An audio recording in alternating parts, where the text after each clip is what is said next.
Hi everyone, I'm the CRM Ninja, bringing you another episode of The Oops Factor. Tonight, I have Michał Guzowski joining. Hopefully I pronounced that correctly, Michał. Yeah. Thanks for having me. Hi. My pleasure. Thank you so much for your time and coming on the show.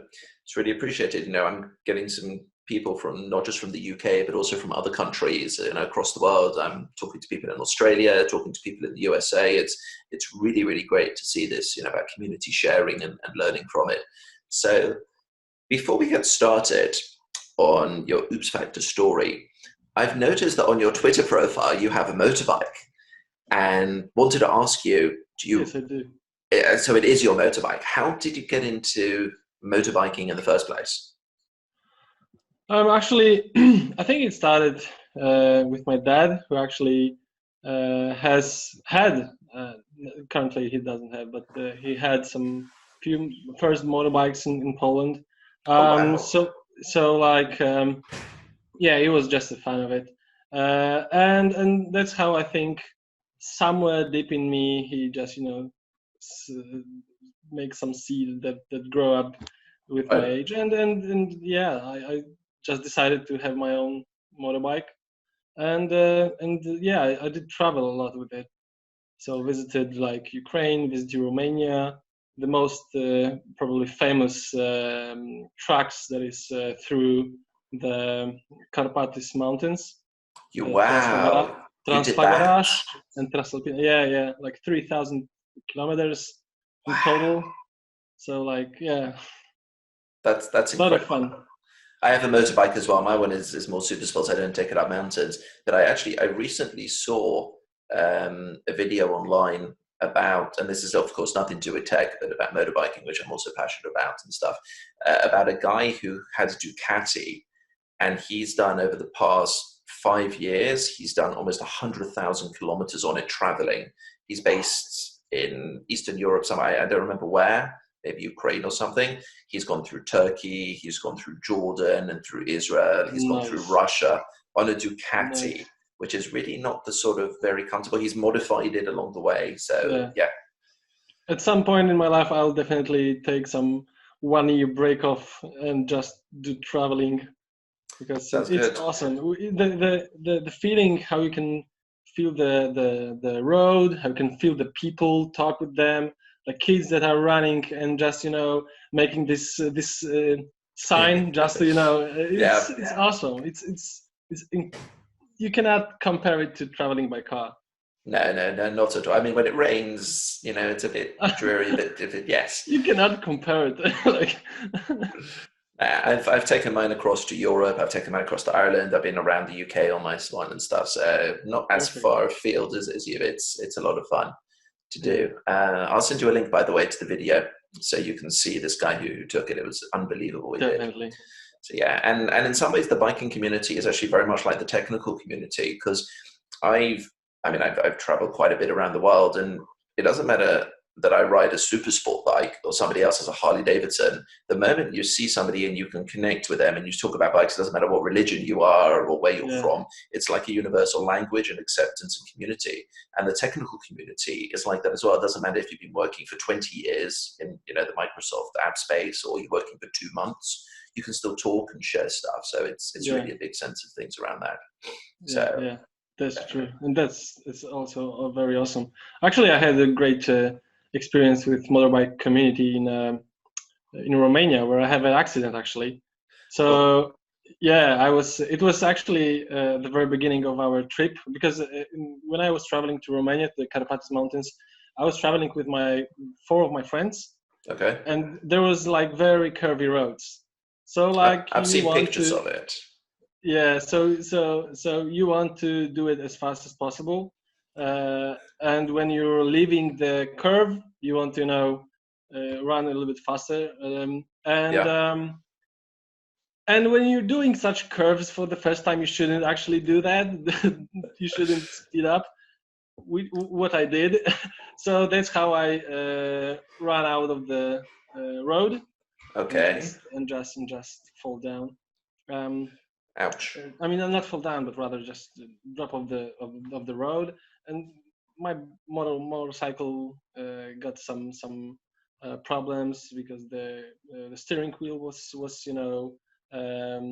like broke a little bit, Right. uh, and I needed to get to the nearest city, which was Breszov, Okay. and there I need to repair it. But all because it was holidays, all the this repair workshops, uh, garages were closed. So like just all of a sudden some guy approached me and asked if I'm looking for some repair guy because I was moving around the garage which was closed. And I said, Okay. yeah, my motorcycle is broken, so what I can do right now, where is anything open? And he said like, I know there's nothing open, but actually I'm the repairman, but I'm the on the holidays, but actually I can do it. I just can help you. That's really So nice. yeah, and he did it for me. And when I said, okay, so how much for your help? And he said, oh, I'm on holidays, I cannot take any money from you. So like, Wow. oh, yeah, it was wow. Of course I left some cash for him, but still like the super attitude of Romanian people was Yep. totally like surprised, total surprise for me. Yeah, no, they can be very friendly. Again, it's that sense of community and stuff.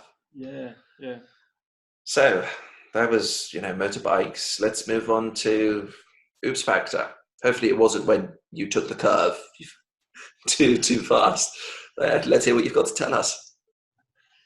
So first of all, what do you mean by oops factor?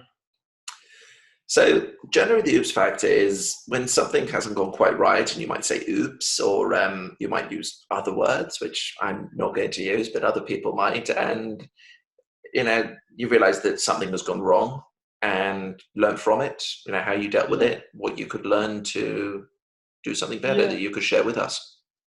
Okay, so I think since I'm running my own company, there is every day there is some oops factor when Okay. you're sometimes going with the project without a proper budget on it.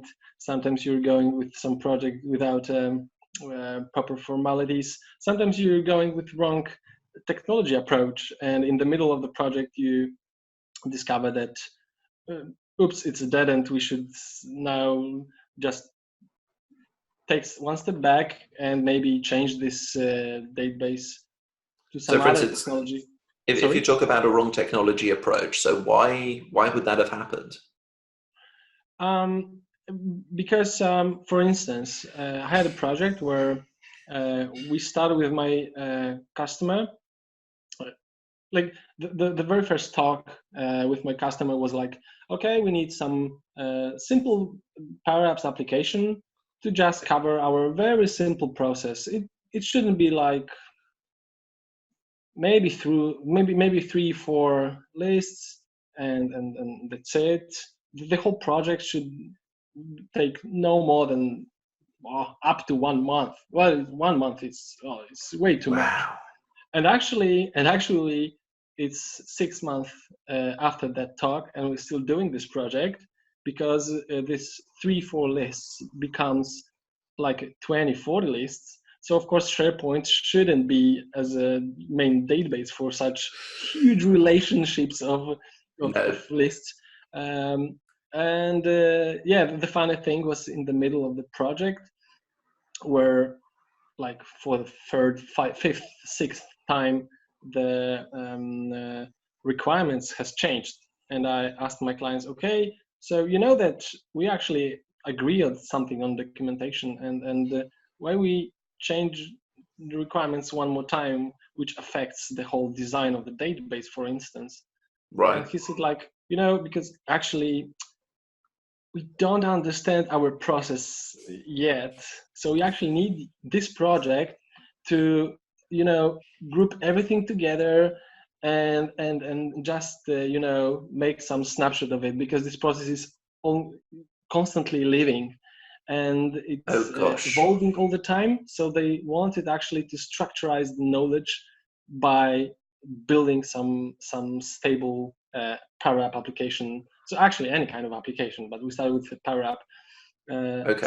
So it was very surprised, and I think we can call it an oops factor, where actually I business think I would does not. agree with you on that one. Yeah, so like business, sometimes even the business doesn't understand. I mean, there is no one key person who understands everything. The knowledge is so spread on multiple people. Then when the consultant, as me, comes into play, he need to aggregate the knowledge, Yeah. define the key person, and then just trying to make some snapshot of the current state of the organization processes. Yeah, no, that's all very true. So in essence, you're saying, so this project, which is ongoing from the sound of it, is that they didn't know their business processes properly, and hadn't got them in a stable state, and therefore they wanted to get a system implemented by you in which they could then put their business processes around. Yeah, exactly. Now, I mean, we had some. Actually, my approach was to, okay, since even the business doesn't really understand the whole complexity of this process, we need to start somewhere. So we just select the main process which we started from, and wrap other processes around it. Okay. So yeah, this is how it was. Actually, the whole business context of the company was awesome. I cannot tell you too much, I think, but I definitely That's can fine. say that the business context was testing ballistic systems, so like shooting to armors. So it was super fascinating to just observe their everyday job. Did you get to do any of the testing on the side of the physical stuff? I mean, yeah, I was watching at it, but Okay. it doesn't. It sounds only cool because you're thinking about rifles and so on. But actually, when you're doing ballistic tests, there is just the throttle, I believe, like this metal tube. Yes. Where you put the bullet, and so there is only a bullet tube. The metal tube with the bullet, and there is some trigger that make a shot, but there is no the whole weapon. It's just Yes. yeah. So I like, have a side interest in the security sector and know a lot of companies in that and stuff. So I know how the setup goes, and with ballistic gel and the rest of it. Yeah. It does sound a lot cooler than it actually is, because it's under laboratory conditions, and Yeah. it's made up. So if you had to go into a new client and you sort of started talking to them and you realized that they were in a similar sort of situation, having learned from this experience, what would you do that would be better? Definitely, I think I would start with trying to make sure that all the key people, that the knowledge, key person from the perspective of whole business process are on the first start of the project. Of course. The correct stakeholders then, who Yeah, actually exactly. know the business, and not just the high level stakeholders, but actually the business unit sort of super users. In terms of our project, that will be engineers that are making those tests. Because at the very beginning, we had talked to only project managers. Right. So they didn't really feel the whole complexity of the testing. So I remember also the part where one of the project managers, I prepared some specific calculations related to V50 factor, and like project manager said, like, oh, why did you do that? I mean, no, because V50 is important for your process. No, it's not. It's definitely not. Okay, right. So we approached an engineer, and the engineer from their side says, oh my God, it's the most important part. You tried even to remove that? No. So like even the project manager from my client side wasn't really aware what are the key factors for some of the engineers' technical processes. You need those people who are hands-on, who are dealing with it day to day, who know the process in that. You may need to do change transformation, but in order to do change transformation, you need those very key people in the business units.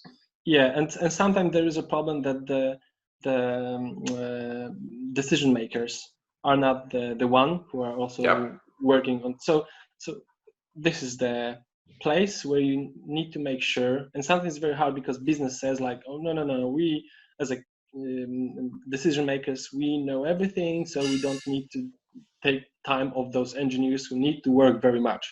So Yep. so sometimes you believe them, but still at the same time somehow you need to convince them that maybe they don't aware of everything, all the details. So this is the hard part, actually. Yeah.